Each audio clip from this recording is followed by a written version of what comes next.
اعوذ باللہ من الشیطان الرجیم بسم اللہ الرحمن الرحیم وَإِن كَانَ كَبُرَ عَلَيْكَ إِعْرَاضُهُمْ فَإِنِ اسْتَطَعْتَ أَن تَبْتَغِيَ نَفَقًا فِي الْأَرْضِ أَوْ سُلَّمًا فِي السَّمَاءِ فَتَأْتِيَهُمْ بِآيَةٍ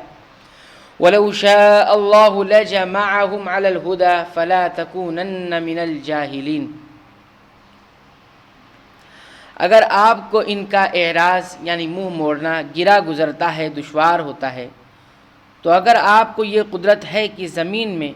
کوئی سرنگ یا آسمان میں کوئی سیڑھی ڈھونڈ لو اور پھر کوئی معجزہ لے آؤ، اور اگر اللہ کو منظور ہو تو ان سب کو جمع کر دینا، آپ نادانوں میں سے نہ ہو جائیے۔ نبی کریم صلی اللہ علیہ وسلم کو معاندین، عناد رکھنے والے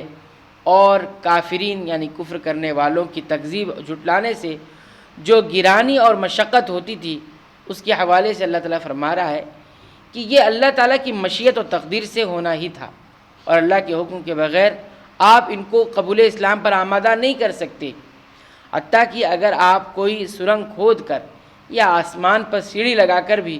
کوئی نشانی ان کو لا کر دکھائیں تو پہلے تو ایسا کرنا آپ کے لیے محال ہے، اور اگر بالفرض آپ ایسا کر بھی دکھائیں تو بھی یہ ایمان نہیں لائیں گے، کیونکہ ان کا ایمان نہ لانا اللہ کی حکمت مشیت کے تحت ہے، جس کا مکمل احاطہ انسانی عقل اور فہم نہیں کر سکتے۔ البتہ جس کی ایک ظاہری حکمت یہ ہے کہ اللہ تعالیٰ انہیں اختیار اور ارادے کی آزادی دے کر آزما رہا ہے،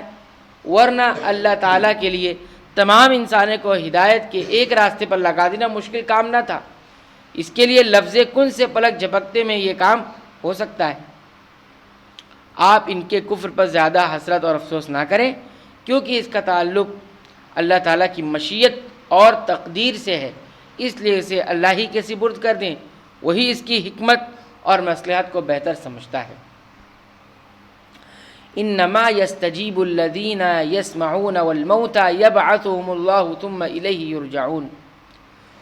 وہی لوگ قبول کرتے ہیں جو سنتے ہیں، اور مردوں کو اللہ زندہ کر کے اٹھائے گا، پھر سب اللہ ہی کی طرف لائے جائیں گے۔ اور ان کافروں کی حیثیت تو ایسی ہے جیسے مردوں کی ہوتی ہے، جس طرح وہ سننے اور سمجھنے کی قدرت سے محروم ہیں، یہ بھی چونکہ اپنی عقل و فہم سے حق کو سمجھنے کا کام نہیں لیتے، اس لیے یہ بھی مردہ ہیں۔ وَقَالُوا لَوْلَا نُزِّلَ عَلَيْهِ آيَةٌ مِّن رَّبِّهِ قُلْ إِنَّ اللَّهَ قَادِرٌ عَلَىٰ أَن يُنَزِّلَ آيَةً وَلَٰكِنَّ أَكْثَرَهُمْ لَا يَعْلَمُونَ۔ اور یہ لوگ کہتے ہیں کہ ان پر کوئی معجزہ کیوں نہیں نازل کیا گیا ان کے رب کی طرف سے۔ آپ فرما دیجئے کہ اللہ تعالیٰ کو بے شک پوری قدرت ہے اس پر کہ وہ معجزہ نازل فرما دے، لیکن ان میں اکثر بے خبر ہے۔ یعنی ایسا معجزہ جو ان کو ایمان لانے پر مجبور کر دے، جیسے ان کی آنکھوں کے سامنے فرشتہ اترے یا پہاڑ ان پر اٹھا کر بلند کر دیا جائے، جس طرح بنی اسرائیل پر کیا گیا۔ فرمایا اللہ تعالیٰ تو یقیناً ایسا کر سکتا ہے، لیکن اس نے ایسا اس لیے نہیں کیا کہ پھر انسانوں کے امتحان کا مسئلہ ختم ہو جاتا۔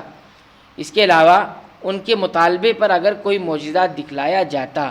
اور پھر بھی وہ ایمان نہ لاتے تو پھر فوراً انہیں اسی دنیا ہی میں سخت سزا دے دی جاتی۔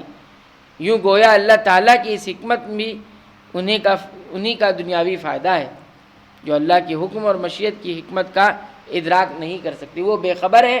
یعنی اللہ کے حکم مشیت کی حکمت کا مکمل طور سے جان نہیں سکتے، ادراک نہیں کر سکتے۔ وَمَا مِن دَابَّةٍ فِي الْأَرْضِ وَلَا طَائِرٍ يَطِيرُ بِجَنَاحَيْهِ إِلَّا أُمَمٌ أَمْثَالُكُمْ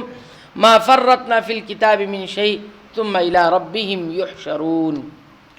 اور جتنے قسم کے جاندار زمین پر چلنے والے ہیں اور جتنے قسم کے پرند جانور ہیں کہ اپنے دونوں بازوؤں سے اڑتے ہیں، ان میں کوئی قسم ایسی نہیں ہے کہ جو کہ تمہاری طرح کی گروہ نہ ہو۔ ہم نے دفتر میں کوئی چیز نہیں چھوڑی، پھر سب اپنے پروردگار کے پاس جمع کیے جائیں گے۔ یعنی انہیں بھی اللہ نے اسی طرح پیدا فرمایا جس طرح تمہیں پیدا کیا، اسی طرح انہیں روزی دیتا ہے جس طرح تمہیں دیتا ہے، اور تمہاری طرح وہ بھی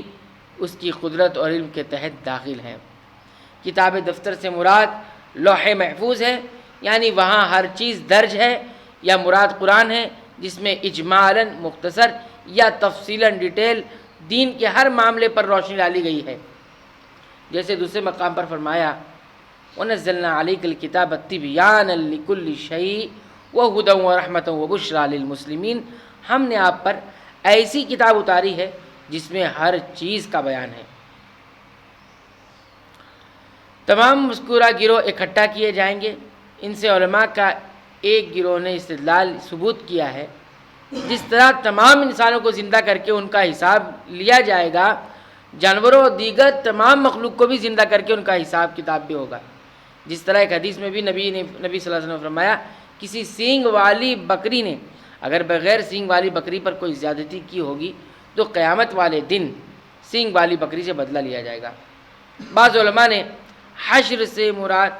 صرف موت لی ہے، یعنی سب کو موت آئے گی، اور بعض علماء نے کہا یہاں حشر جمع کرنے سے مراد کفار کا حشر ہے، اور درمیان میں مزید جو باتیں آئی ہیں وہ جملہ معترضہ کے طور پر ہیں، اور حدیث مذکور جس میں بکری سے بدلہ لینے کا ذکر ہے بطور مثال ہے، جس سے مقصد قیامت کے حساب و کتاب کی اہمیت اور عظمت کو واضح کرنا ہے، یا یہ کہ حیوانات میں سے صرف ظالم اور مظلوم کو زندہ کر کے ظالم سے مظلوم کو بدلہ دلایا جائے گا، ظالم سے مظلوم کو بدلہ دلایا جائے گا، پھر دونوں ختم کر دیے جائیں گے۔ اللہ رب العالمین سے دعا ہے رب العالمین ان آیات کے مطابق ہمیں اپنے ایمان، عقیدے، اعمال اور زندگیوں کی اصلاح کی توفیق عنایت فرما، آمین۔